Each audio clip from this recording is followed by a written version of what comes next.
This video is made possible by Surfshark. Stay tuned to find out how you can get 83% off your subscription and 3 extra months for free.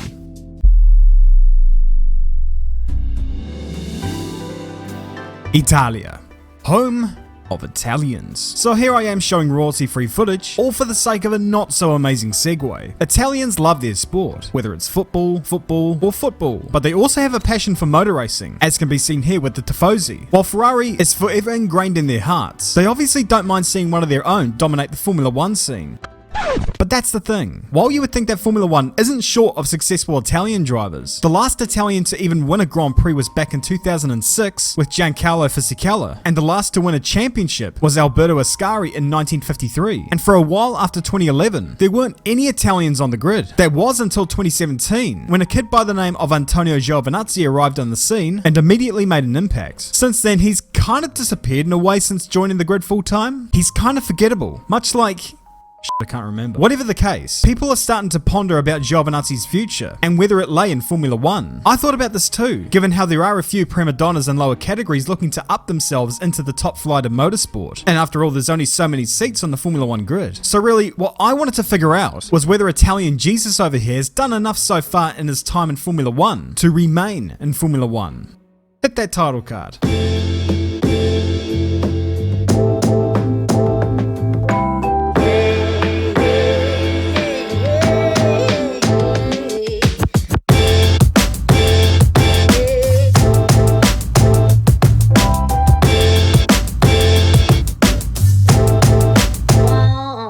Giovinazzi's story is quite a cool one at that, given he's not from a rich background, at least relatively speaking. Instead, quite a bit of his funding came from a family of one of his karting teammates, a man who has turned into an icon of the motor racing world, a dude who I think I'm right in saying we all miss having on the Formula 2 grid.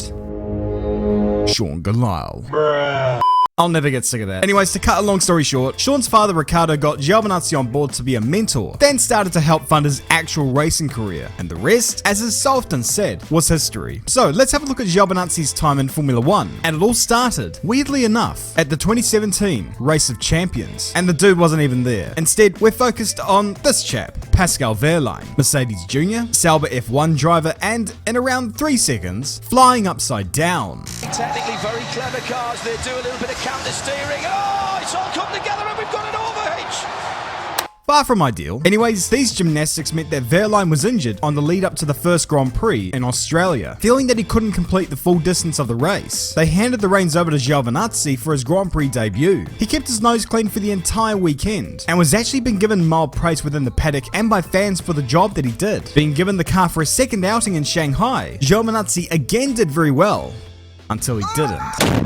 By this time, Wehrlein had become uninjured and was back in the car by the third round. This left Italian Jesus out of the cockpit, but he'd already made a decent impression in his limited time in the car. It was just a matter of him getting back into it. Luckily for him, he was connected with Ferrari, having been the team's third driver for a little while, and so began running FP1 sessions with Haas, who were running Ferrari power units. For the 2018 season, Giovinazzi continued to work with Sauber, running FP1 sessions throughout the year, but was still without a permanent seat. At this point, one would ask, what would Jesus do? Italian Jesus, that is. He could try and pick up a sponsor and fund his way onto the grid wholesale. I mean, that's what I did with this video. Granted, it's not going to get my ass onto the Formula 1 grid, but seeing as how I brought it up, I might as well run with it. This video was brought to you by Surfshark. In the vast ocean of online content, there's a lot of websites and things that take your info without you even knowing it, because that's just the way the world is today. But you can swim under that radar with Surfshark VPN, or Virtual Private Network, but you know that now, don't you? You could stop websites from tracking your info and selling targeted ads to you. I'm sure you've all been through the same scenario where you've been saying something out loud in a room, either about a certain product or topic or whatever's on your mind, and for that thing to appear in a targeted ad to you. You don't like that either, eh? Plus, with Surfshark's HackLock ID protection, you'll get an alert whenever some heavy breathing fun seeker is trying to hack your email. But a personal favorite feature of mine is you could see content that's not available in your area. So for example, let's say that Netflix, in their infinite wisdom, system decided not to show a movie or a TV show in your area, but they will in someone else's? And you want to see that? With Surfshark, you can make this happen and see the content that you want. It sounds good, eh? Right on. So for freedom and protection online, click the link in the description and use this code. If you use this code, you'll get 83% off the regular price and 3 months of free service. They also offer a 30-day money-back guarantee, which is freaking amazeballs. So thank you once again to Surfshark for sponsoring this video. With Giovinazzi, however, sponsorship wasn't really going to help him onto the Formula 1 grid. Well, it kinda was. Now, I've got to make sure I don't trip myself up here. For 2018, the Sauber lineup was comprised of Marcus Ericsson and Charles Leclerc. Although heading into 2019, Leclerc would be headed to Ferrari to partner Sebastian Vettel, while previous year's Ferrari driver Kimi Raikkonen had returned to the Sauber franchise to partner Ericsson. Except Ericsson would move to a third driver role and would move over to the States to compete in IndyCar. That left a vacant seat at what was now known as the Alfa Romeo Formula 1 team. And guess who was asked to fill the void? Now, partnering Raikkonen is no mean feat, and honestly, many believe that Gio was headed into the lion's den. And for a while, it seemed to be the case, with Iceman clearly having the measure of Giovinazzi at the beginning of his tenure, always being out-qualified and always being out-raced. As the season drew on, the gap began to close between himself and Raikkonen, although by no means did he start beating him on a regular basis. What it did indicate, however, was that Gio was becoming more and more comfortable with the car and the team around him. He didn't help himself, however, with a crash at Spa, which made Alfa think, you want to remain with us, bro? On the plus side, however, he had led a few laps of the Singapore Grand Prix, which was pretty cool to see while it lasted. The start of 2020 was as lukewarm as 2019, and at this stage, people were getting a little bit wondersome about that second Alfa Romeo seat. What with the likes of Callum Ilott, Mick Schumacher, and Sean Gallal all looking to enter the top flight of motorsport. But you see, at the Alfa Romeo team, one of the seats there is directly influenced by Ferrari. That's why drivers such as Leclerc and Giovinazzi have been thrust into the team since Alfa Romeo's reintroduction back in 2018, which is why Gio's place was brought into question, with the aforementioned drivers breathing down his neck. Rumours abound either Ilott or Schumacher were going to replace him. He was being somewhat crucified by the public, who were clamouring for these guys to be on the F1 grid for 2021. He won the qualifying battle against Kimi. His race pace was starting to improve as the season went on, and his starts throughout the year made Sir Lancelot look like a chump. But overall, in his 2 years in the game, Gio had put on, shall we say, a decent performance, albeit not totally amazing, enough to warrant getting a third year in Formula 1. But like I said before, many people were asking if he was a better candidate than this dude. While heading into 2021, I wasn't totally convinced on him, because this dude is about the most anonymous guy in the grid. He seems to disappear in the crowd. There are never really any outstanding moments with him. No shocking ones either. He's just there.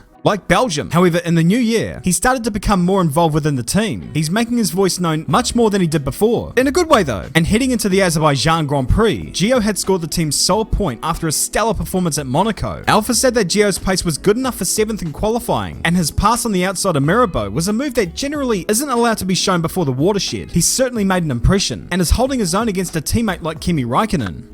Or is he? While qualifying has swung in favour of Gio, Raikkonen has more or less had the upper hand in the races so far. Still, after 3 years in the same team together, but with a plethora of races still remaining in 2021, as well as a visible improvement on his end, where Gio is at the end of the season, could determine whether or not he remains in Formula 1. After all, drivers such as Robert Schwartzman, Callum Ilott, and Teo Pourchaire are all waiting in the wings, with a potential move to Alfa on the cards. But as of now, putting the whole thing in retrospect, Gio's biggest weakness compared to Iceman has been race pace. And honestly, it's still an issue, which is why if Alfa are going to bring on a new young talent next year, it'd be a little bit hard to justify picking Gio over Kimi as the senior figure in the team, unless Kimi decides he's had enough and retires into oblivion. Being fast in qualifying is all very well and good, but it's where you finish on Sunday that matters. I guess that brings us to the question posed at the start of the video. Has Antonio Giovinazzi done enough in his time thus far in Formula 1 to remain in Formula 1?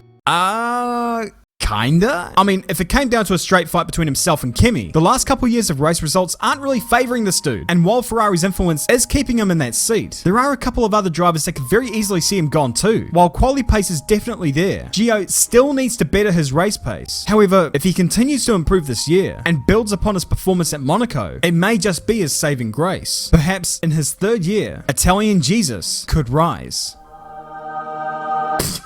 That was awful, wasn't it? Anyways, thank you all for watching. Drop a comment below, subscribe to the channel if you're awesome, and always remember, keep it respectful, be wholesome, don't be a manus, and as always, I'll see you all later.